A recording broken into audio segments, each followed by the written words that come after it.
সব উপদেষ্টারা জুলাই স্পিরিট ধারণ করে না, তাদেরকে সরিয়ে দেওয়ার দাবি জানিয়েছেন গণ অধিকার পরিষদের সভাপতি নূর হক নূর। এছাড়া সরকার জনগণের বিরুদ্ধে গিয়ে নারী কমিশন গঠন করেছে, যার প্রস্তাব ধর্মের সাথে সাংঘর্ষিক বলে মন্তব্য করেছেন দলের সাধারণ সম্পাদক রাশেদ খান।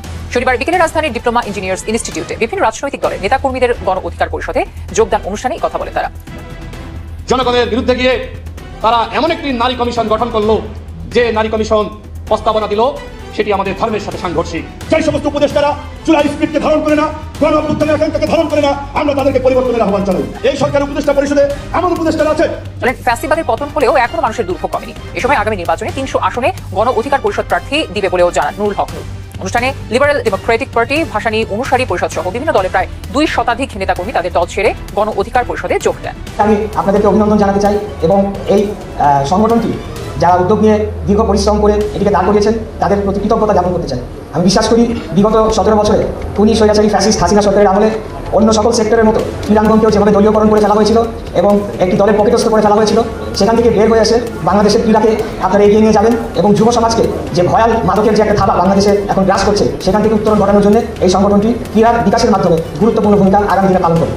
এর পাশাপাশিও বলতে চাই, এই সংগঠনের মাধ্যমে বাংলাদেশের আন্তর্জাতিক পর্যায়ে আমাদের যে ক্রীড়া টিমগুলো রয়েছে সেই টিমগুলো আমাদের আরও ভালো ফলাফল বয়ে আনবে এবং বাংলাদেশের বুককে উজ্জ্বল করবে, সেই আশাবাদ ব্যক্ত করতে চাই।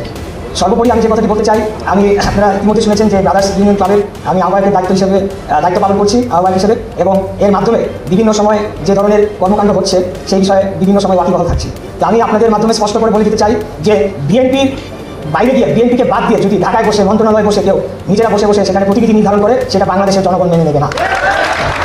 বিগত 16-17 বছরে আমাদের বিএনপি করার ফলে দক্ষ সংগঠকদেরকে যেভাবে বাদ দিয়ে দেওয়া হয়েছিল, যেভাবে নিপীড়ন করা হয়েছিল, যেভাবে বঞ্চিত করা হয়েছিল, সেটার ফলশ্রুতিতে আমরা দেখেছি ক্রীড়াঙ্গনে কী ধরনের বই একটা প্রভাব পড়েছে।